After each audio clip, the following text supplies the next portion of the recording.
بسم اللہ الرحمن الرحیم.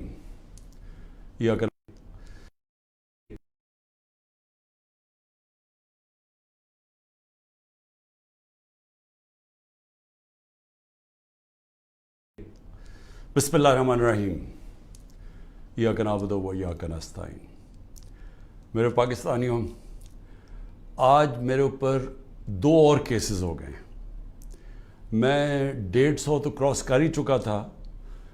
6 کیسز جب میں جیل کے اندر تھا، جب میں نظر بند تھا، اس وقت میرے اوپر 6 اور کیسز کیے گئے اور آج 2 اور کیسز آ گئے. لیکن میں صرف یہ جو کوئٹہ کا کیس ہے، میں ذرا صرف اپنی قوم کو بتانا چاہتا ہوں کہ یہاں کس طرح کا مذاق ہو رہا ہے.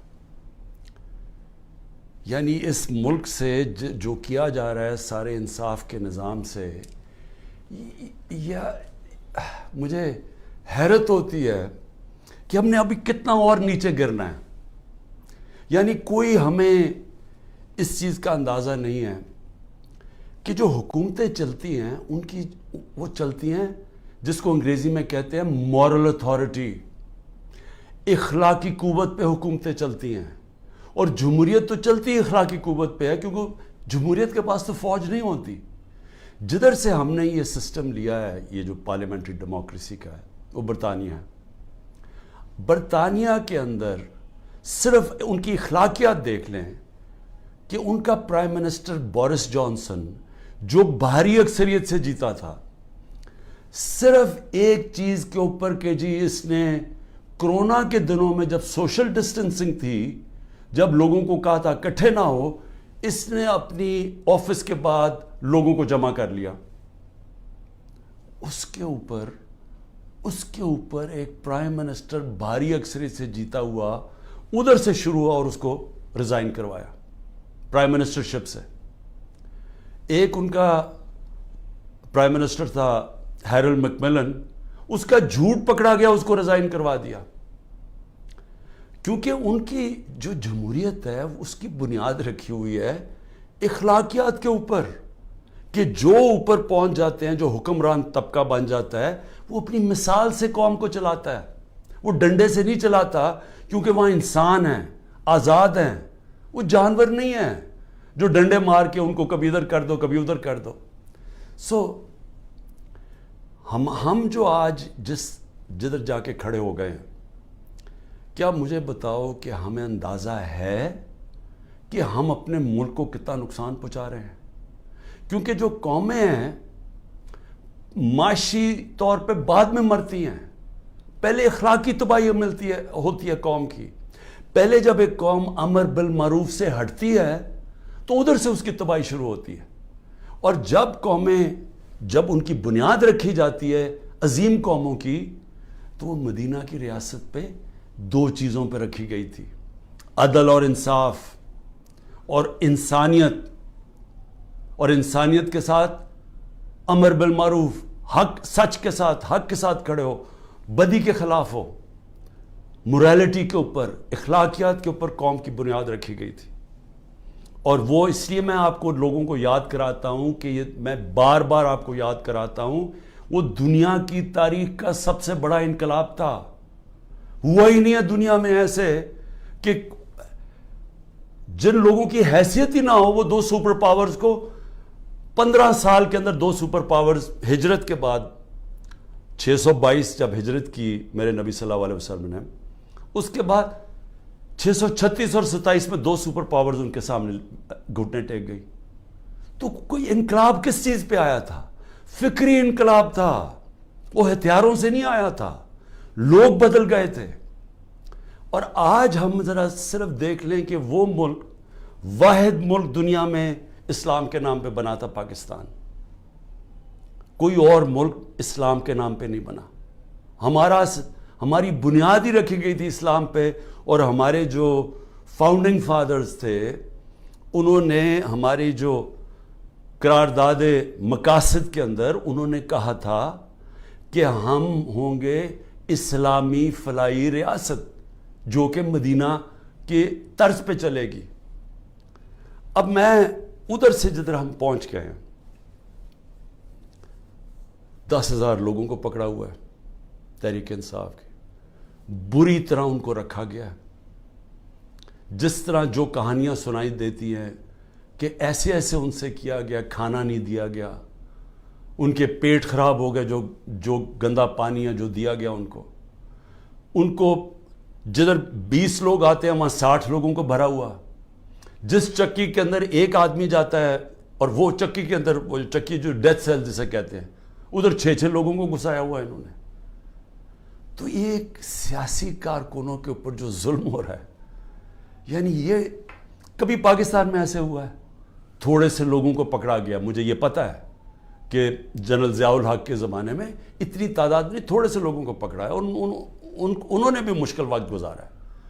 لیکن 10,000 لوگوں کو پکڑ لینا اور ہر روز ان کے گھروں میں گھس جانا، جو کہ چھپے ہوئے ہیں، ان کے گھر توڑ دینا، ان کے رشتہ داروں کو اٹھا کے لے جانا، جس کو میں پھر سے کولیکٹیو پنشمنٹ کہتے ہیں.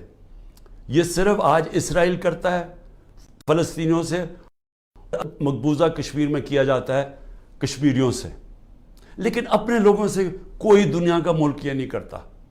ہاں، پرانے زمانے میں ہٹلر نے کیا تھا اپنے لوگوں سے، جس کو کلیکٹیو پنشمنٹ، کہ اگر آپ کا جس کے پیچھے گئے وہ نہ ملے تو کسی خاندان میں سے بھی لوگوں کو پکڑ لو. اور یہ پھر سٹالن کی جو سوویت یونین تھی وہ بھی بڑا ایک خوفناک قسم کا دور تھا، ادھر ہوتا تھا. لیکن یہ کسی مہذب معاشرے میں آج نہیں ہوتا جو آج کیا جا رہا ہے. تو اب میں آتا ہوں کہ کیسز کے اوپر، کیسز کیا بن رہے ہیں لوگوں کے اوپر. ایک کیس سے نکلتے ہیں، ان کو دوسرے میں پکڑ کے اٹھا کے لے جاتے ہیں کہیں. عمران ریاض اس ملک کا وہ صحافی تھا جس کو یوٹیوب پہ سب سے زیادہ دیکھا جاتا تھا. اس کا ابھی تک پتہ ہی نہیں وہ کدھر ہے، اور ہم سب کو خوف ہے کہ اس کے اوپر تشدد اتنا کیا ہے کہ یہ اس کو سامنے نہیں لے کے آ رہے. عدالتیں بلا رہی ہیں، وہ نہیں آ رہا.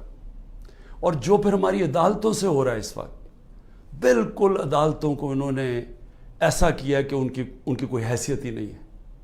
سپریم کورٹ کا فیصلہ ہوتا ہے آئین کے مطابق، ہم آئین کے مطابق فیصلہ کرتے ہیں. 14 مئی کو الیکشن ہونا تھا، 90 دن کے اندر آئین کہتا ہے.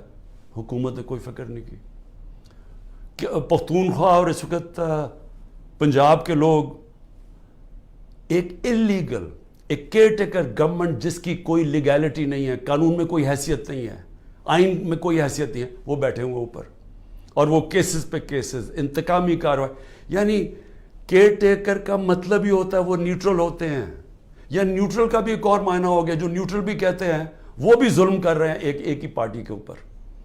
تو یہ کیس کیا ہے؟ اب یہ ذرا جو لیٹسٹ میرے پہ کیس ہوا ہے، مجھے تو یہ پتہ ہی نہیں تھا، کیونکہ میرے پاس اتنے کیسز ہوئے ہیں، مجھے تو اندازہ ہی نہیں کہ کون سا کیس کون سا ہے. مجھے صرف اتنا پتا ہے کہ بلوچستان میں کسی نے کیس کیا ہوا ہے، اور وہ ایسا فولش کیس ہے کہ اس کی کوئی حیثیت ہی نہیں ہے. اس کے اوپر میں نے کبھی توجہ ہی نہیں دی. وہ کیس کیا ہے؟ قاسم سوری رولنگ دیتا ہے کہ جناب یہ مراسلہ، یہ جو سائفر آیا ہے وہاں سے، اس کے ہوتے ہوئے بیرون ملک کی مداخلت ہوئی ہے ہمارے افیئرز میں، اور اس میں لکھا ہوا ہے کہ عمران خان کو عدم اعتماد میں شکست ہو. یہ مراسلے میں لکھا ہوا ہے، جو کہ وہ ڈونلڈ لو اور ہمارے ایمبیسڈر کے بیچ میں بات چیت ہوئی، جو کنفرم کیا گیا پاکستان کی سیکیورٹی کونسل نے. پھر جب شہباز شریف بنا پرائم منسٹر، پھر سیکیورٹی کونسل میں ایمبیسڈر کو، اسد مجید کو بلایا گیا. اس نے بیٹھ کے کہا کہ ہاں یہ مجھے ڈونلڈ لو نے کہا تھا کہ عمران خان کو ہٹاؤ پرائم منسٹرشپ سے، اور یہ عدم اعتماد میں اس کو فیل کرو. اور ابھی عدم اعتماد درج نہیں کی گئی تھی اسمبلی کے اندر. تو قاسم سوری نے اس کو سامنے رکھتے ہوئے کہا کہ اس کے مراسلے کے ہوتے ہوئے میں یہ نہیں اس وقت آگے اسمبلی کو بڑھنے دیتا. اس کے اوپر میں نے اسمبلی ڈیزالو کر دی اور میں نے الیکشنز کال کر دیے.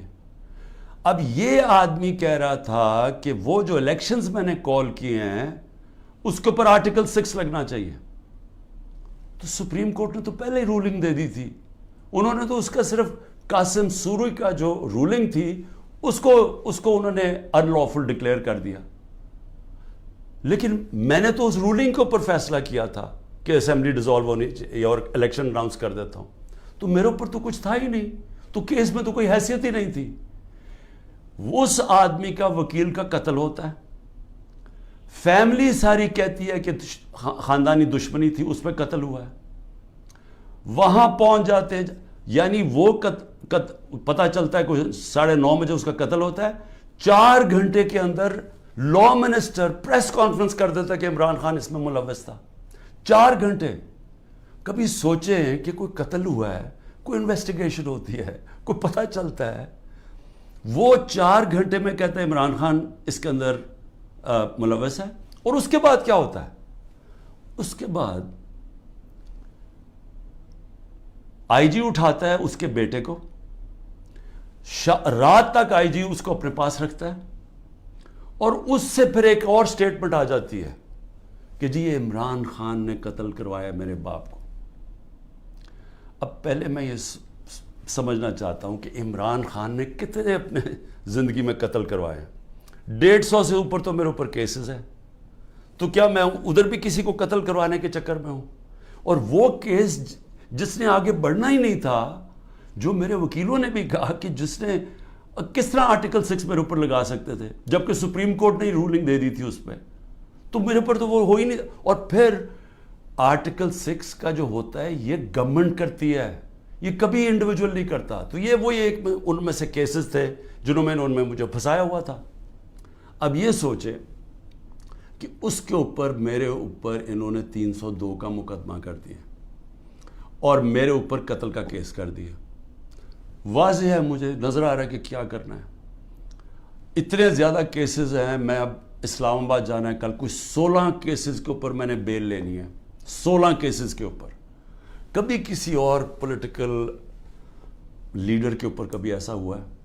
مجھے بتائیں. ان لوگوں نے جنہوں نے 30 سال سے ملک لوٹ رہے تھے, ان کی وہاں اربوں ڈالر کی جائیدادیں پڑی ہوئی ہیں. ان کے رہن سہن ذرا جا کے دیکھیں. ایک بیٹا 20 ارب کے گھر میں رہ رہا ہے, دوسرے دیکھو ان کو ارب روپے کی پراپرٹیز ہیں. ان کے کسی کو کوئی ہوٹل کسی کے نام پہ ہیں. یہ ساری چیزیں یہ ابھی سے نہیں, یہ مجھے باقاعدہ ISI سے انفارمیشن ملتی گئی ہے 20 سال سے. جنرل امجد جب نیب کی دی تھی, انہوں نے جو 15 سال میں چوریاں کی تھی, اس کے بعد مسلسل ہمیں انفارمیشن ملتی رہی. جب اس کے بعد جب ہماری گورنمنٹ آئی تو اس کے بعد ہماری اپنی ایجنسیز انفارمیشن دیتی تھی. ISI بتاتی تھی کہ انہوں نے کیا کیا ان کی پراپرٹیز ہیں. اس سے پہلے بھی دیتی تھی, جب ان کی 10 سال دونوں نے حکومت کی تب ملتی رہی. ان کے اوپر تو کوئی اس طرح کی چیزیں نہیں ہوئی. وہ جیلوں میں بھی رہتے تھے تو وہ آرام سے رہتے تھے. وہاں تو کوئی اس طرح کا, ذرا ان کے دیکھیں تو صحیح ماضی میں کہ ان کے اوپر کیسز کیا تھے اور یہ رہتے کیسے تھے اور ان کے اوپر کیا ہوا. یہاں مجھے بتائیں کہ یہ کوئی کیس ہے؟ کوئی مانے گا پاکستان میں کہ عمران خان نے جا کے کوئٹہ میں قتل کروا دیا کسی کو کیونکہ اس کو ڈر لگا ہوا تھا کہ وہ کیس کامیاب ہو جائے گا؟ اور پھر کتنے, یعنی ماضی بھی ہے. رانا ثناء اللہ کا تو یہ عابد شیرلی کا باپ کہتا ہے 18 قتل کیے ہیں اس نے. فیصل آباد میں جائیں وہ کوئی اس سے زیادہ قتل بتاتے ہیں. شہباز شریف کی تو رپورٹ ہے ہیومن رائٹس کی یا ایمنسٹی کی کہ اس نے 97 سے 99 تک 770 لوگوں کو پولیس مقابلے میں مروایا ہے. اس کے اوپر تو عابد باکسر نے ٹی وی پہ آگے کہا کہ اس نے قتل کروائے ہیں. عمران خان کے اوپر بتائیں کس نے کہا کسی کو قتل کیا؟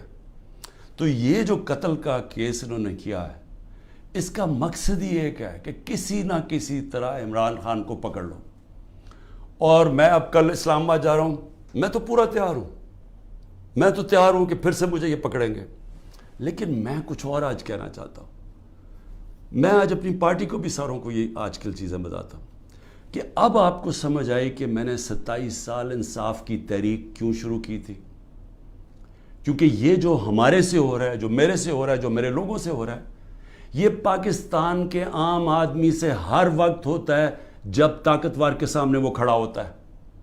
پوچھے ذرا آج اندرون سندھ میں جو ہوتا ہے لوگوں سے, کیا یہ مخالفین کے ساتھ کرتے ہیں, کس طرح یہ FIR پولیس کا استعمال کرتے ہیں, لوگوں کو غلام بنایا ہوا ہے. بیچارے اتنے لوگ ڈرتے ہیں وہاں ان سے, کیونکہ لوگ تو بے بس ہیں. میرے پاس تو میں خوش قسمت ہوں کہ انصاف لائر فورم میری پوری مدد کرتا ہے. انصاف لائرز، ان بیچاروں کے پاس کیا ہوتا ہے؟ جب ایک کمزور آدمی، ایک کسان، ایک مزدور، ایک بیچارہ چھوٹی دکان والا، جو ایک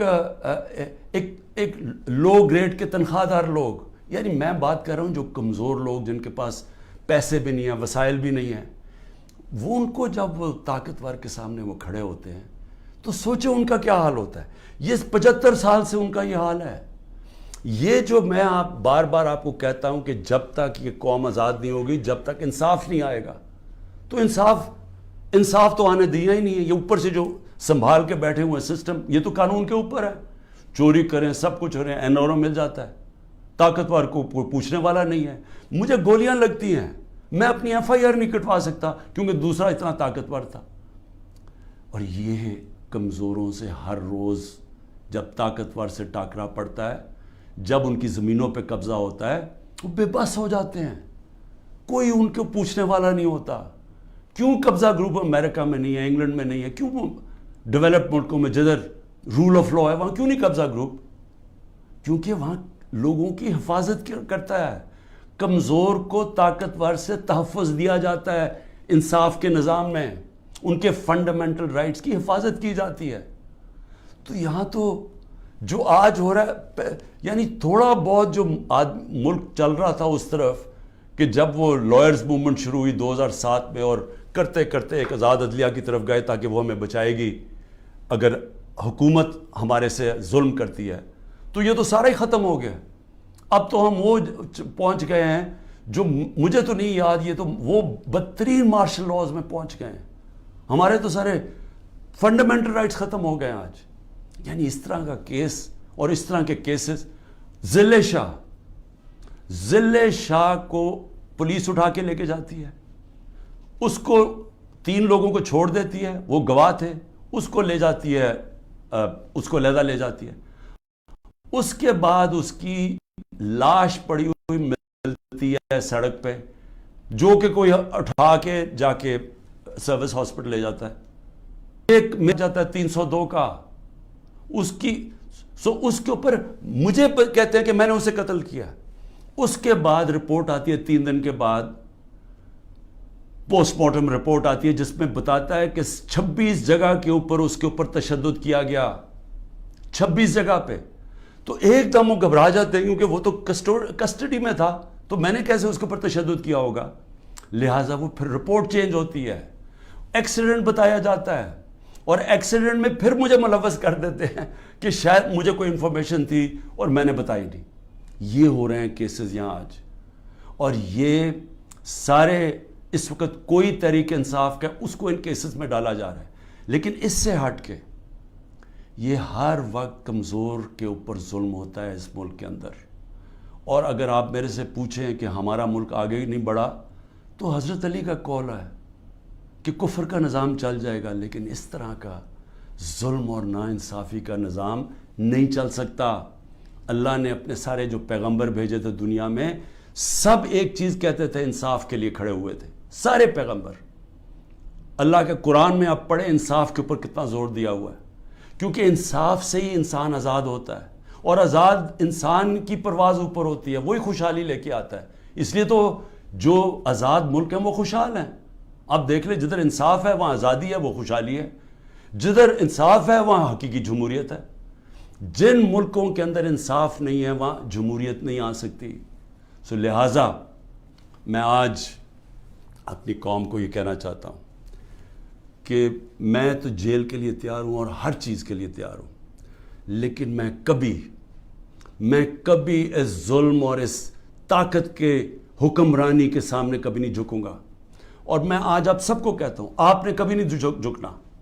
کیونکہ ایک میری بات یاد رکھ لینا، جس دن آپ نے اس ظلم کو قبول کر لیا اور یہ ناانصافی کے نظام کو، ملک نہیں رہے گا. کوئی قوم نہیں سروائیو کرتی اس طرح. جس قوم کے اندر اس طرح کا ظلم ہوتا ہے وہ نہیں سروائیو کرتی. ہمارا ملک معیشت تو آگے گر گئی ہے نیچے، اور لوگ چھوڑ کے جا رہے ہیں پاکستان کو. ڈالرز باہر بھیج رہے ہیں، پروفیشنلز باہر جا رہے ہیں، کیونکہ امید ہی چلی گئی ہے جس ملک کے اندر یہ حالات ہوں کہ جس کو مرضی پکڑا اندر کر دو, جس کو مرضی پکڑا آپ, عدالت بھی آپ کو چھوڑا, آپ کو اتنے وہ ظالم ہے کہ ان کو عدالتوں کی بھی فکر نہیں ہے. تو میڈیا کا ویسے منہ بند کر دیا ہے. میڈیا جو اتنی مشکلوں سے اپنے آپ کو آزاد کیا تھا, میڈیا نے اسٹرگل کر کے پچھلے 20 سالوں میں, آج میڈیا کا حال دیکھیں, کوئی بات ہی نہیں کر رہا کہ یہ ہو کیا رہا ہے اس ملک کے ساتھ. سو اس لیے میں اپنی ساری قوم کو پھر سے یہ پیغام دینا چاہتا ہوں کہ میں آخری سانس تک اس ظلم کے نظام کا مقابلہ کروں گا. جب تک میرے ملک میں حقیقی آزادی نہیں آئی, میں اس کی جد و جہد کروں گا. جو مرضی کر لیں, جیلوں میں ڈالیں, جو مرضی کریں, دھمکیاں دیں. سیکیورٹی میری ساری لے لی ہے. جو میرا سیکیورٹی کا جو چیف تھا کرنل آصف, وہ غائب ہوا ہے. جو گاڑیاں تھیں, جو سیکیورٹی کی 2 گاڑیاں ساتھ جاتی تھیں, ان کو پولیس اٹھا کے لے گئی ہے. یہاں سارا جو ہمارے ساتھ, جو احمد نیازی, جو بھی لوگ تھے, سب چھپے ہوئے ہیں کیونکہ ان کے اوپر FIRs کر دی ہیں. اور پھر یہ سمجھتے ہیں کہ شاید اس کی وجہ سے میں ان کے پاس جاؤں اور کہوں کہ جی مجھے معاف کر دو, کہ میں نے آزادی کی بات کی تھی, مجھے معاف کر دو.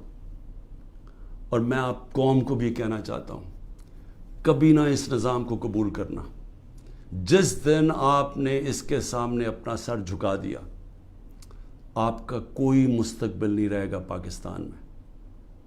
پاکستان زندہ باد.